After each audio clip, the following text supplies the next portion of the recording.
The testimony of first-class passenger Mrs. J. Stuart White was taken separately before Senator William Alden Smith, chairman of the Senate Subcommittee, on Thursday, May 2nd, 1912. Do you make the Waldorf Astoria your permanent home, Mrs. White? My home really is Briarcliff Lodge, Briarcliff Manor, New York. That is my summer home. When I'm in New York, I'm always here at the Waldorf Astoria. I want to ask you one or two questions, Mrs. White, and let you answer them in your own way. You were a passenger on the Titanic? Yes. Where did you get aboard the ship? At Cherbourg. Where were your apartments on the Titanic? What deck were you on? We were on Deck C. Do you remember the number of the room? I do not believe I could tell you with any degree of certainty at all. Miss Young and my maid could tell you. Miss Young or your maid would know the number of the room? Yes. I never went out of my room from the time I went into it. I was never outside of the door until I came off the night of the collision. That was due, I believe, to a little accident you had on entering the ship? Yes, sir. You went directly to your apartment and remained there? Yes. I remained in my room until I came out that night. I never took a step from my bed until that night. Were you aroused especially by the impact? No, not at all. I was just sitting on the bed, just ready to turn the lights out. It did not seem to me that there was any very great impact at all. It was just as though we went over about 1,000 marbles. There was nothing terrifying about it at all. Were you aroused by any one of the ship's officers or crew? No. Do you know whether there was any alarm turned in for the passengers? We heard no alarm whatever. We went immediately on deck ourselves. You went on deck? Yes, sir. What were they doing then? Simply all standing around. Was there anything being done about the lifeboats? No. We were all standing around inside, waiting to know what the result was. The lifeboats had not then been cleared. Nothing had been said about the lifeboats in any way. When suddenly Captain Smith came down the stairway and ordered us all to put on our life preservers, which we did, we stood around for another 20 minutes then, I should think. Where did you enter the lifeboat? I entered the lifeboat from the top deck where the boats were. We had to enter the boat there.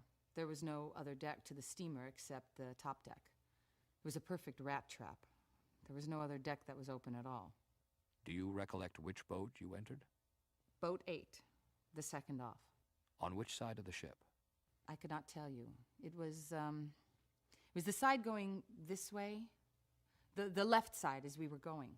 That would be the port side? Yes. I got in the second boat that was lowered. What officer stood there? I could not tell you that. I have no idea. What officer supervised this work? I have no idea. I could not even tell whether it was an officer or the captain. I know we were told to get into the boat. Did you have any difficulty in getting into the boat? None whatever. They handled me very carefully because I could hardly step. They lifted me in very carefully and very nicely. How far from the side of the ship did the lifeboat hang? Were you able to step into it? Oh, yes. Or were you passed into it? No, we stepped into it. It did not hang far out. Did you see anything after the accident bearing upon the discipline of the officers or crew or their conduct which you desired to speak of? Yes. Lots about them. Tell me about that.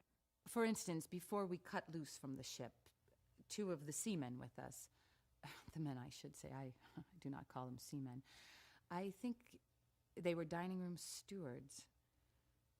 Before we were cut loose from the ship, they took out cigarettes and lighted them. On an occasion like that. That is one thing that we saw. All of those men escaped under the pretense of being oarsmen.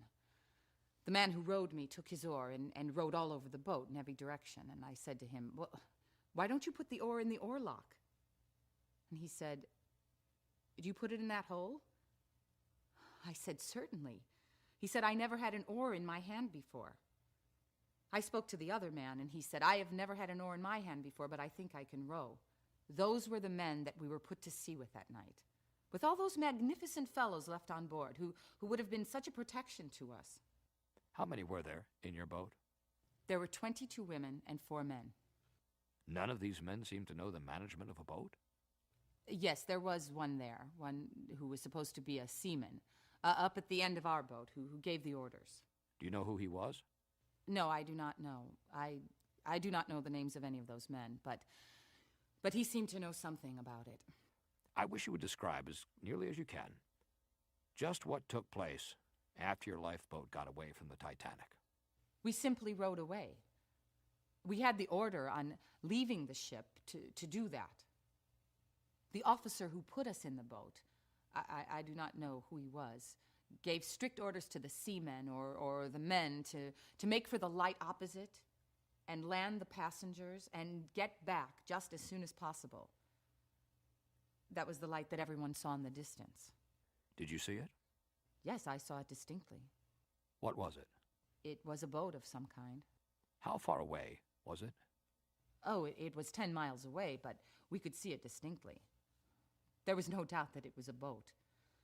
But we rowed and rowed and rowed, and then we all suggested that it was simply impossible for us to get to it, that we never could get to it, and the thing to do was to go back and see what we could do for the others.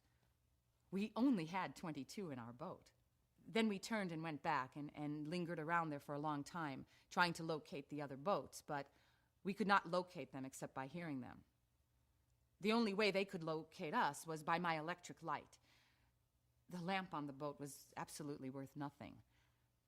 I had an electric cane, a cane with an electric light in it, and that was the only light we had. We sat there for a long time, and we saw the ship go down, distinctly. What was your impression as it went down? It was something dreadful. Nobody ever thought the ship was going down. I do not think there was a person that night. I don't think there was a man on that boat that thought the ship was going down. They speak of the bravery of the men. I do not think there was any particular bravery, because none of the men thought it was going down. If they had thought the ship was going down, they would not have frivoled as they did about it. Some of them said, when you come back, you will need a pass. And you cannot get on tomorrow morning without a pass. They never would have said those things if anybody had had any idea that the ship was going to sink. In my opinion, the ship, when it went down, was broken in two. I think very probably it broke in two. I heard 4 distinct explosions, which we supposed were the boilers. Of course, we did not know anything about it. How loud were those explosions? They were tremendous. We did what we were ordered to do. We went toward the light. That seemed to be the verdict of everyone in the boat. We had strict orders to do that from the officer or whoever started us off, to row as fast as possible for that boat, land the passengers, and come right back for the others. We all supposed that boat was coming toward us on account of all the rockets that we sent up. Did you urge the man in charge of your lifeboat to go back? One of us did. Did you urge him to go back to seek to pick up more people? Not until we had gone out for half an hour and found it perfectly useless to attempt to reach that boat or that light. Then everybody suggested going back, and we did too, but we could not get there. You went back? Yes. The sailor changed our course and tried to go back. That was after trying to reach that light for 3/4 of an hour. It was evidently impossible to reach it. It seemed to be going in the same direction in which we were going, and we made no headway toward it at all. Then we turned and tried to go back. Did anybody try to get in or get out of your boat? No. Did you land alongside the Carpathia with the same party with which you started from the boat deck of the Titanic? Exactly. You all landed safely? We all landed safely. We had a great deal of trouble, but we all landed safely. Did you make any attempt to communicate with your friends after you got aboard the Carpathia, by wireless or otherwise? That was the first thing we did. Did you succeed? No, we did not succeed. They never received the telegram until last Monday night in this hotel. They took our telegram the first thing when we got aboard the Carpathia, Monday morning. They took our Marconigram. I think the people on land had a much more serious time than we had, so far as real suffering was concerned. Will you describe what you saw after daybreak with regard to ice or icebergs? After we got aboard the Carpathia, we could see 13 icebergs and 45 miles of floating ice, distinctly, right around us in every direction. Everybody knew we were in the vicinity of icebergs. Even in our staterooms, it was so cold that we could not leave the porthole open. It was terribly cold. I made the remark to Miss Young on Sunday morning. We must be very near icebergs to have such cold weather as this. It was unusually cold. It was a careless, reckless thing. It seems almost useless to speak of it. No one was frightened on the ship. There was no panic. There was no excitement whatever. There was a lot of pathos when husbands and wives kissed each other goodbye, of course. We were the second boat pushed away from the ship, and we saw nothing that happened after that. We were not near enough. We heard the yells of the steerage passengers as they went down, but we saw none of the harrowing part of it at all. As I said before, the men in our boat were anything but seamen, with the exception of one man. The women all rowed, every one of them. Miss Young rowed every minute. The men could not row. They did not know the first thing about it. Miss Swift from Brooklyn rowed every minute, from the steamer to the Carpathia. Miss Young rowed every minute also, except when she was throwing up, which she did 6 or 7 times. Where would we have been if it had not been for our women, with such men as that put in charge of the boat? Our head seaman would give an order, and those men who knew nothing about the handling of a boat would say, "If you don't stop talking through that hole in your face, there will be one less in the boat." We were in the hands of men of that kind. I settled 2 or 3 fights between them and quieted them down. Imagine getting right out there and taking out a pipe and filling it and standing there smoking, with the women rowing, which was most dangerous. We had woolen rugs all around us. Another thing which I think is a disgraceful point, the men were asked when they got into our boat if they could row. Imagine asking men who are supposed to be at the head of lifeboats. Imagine asking them if they can row. There is another point that has never been brought out in regard to this accident, and that is that the steamer had no open decks except the top deck. How could they fill the lifeboats properly?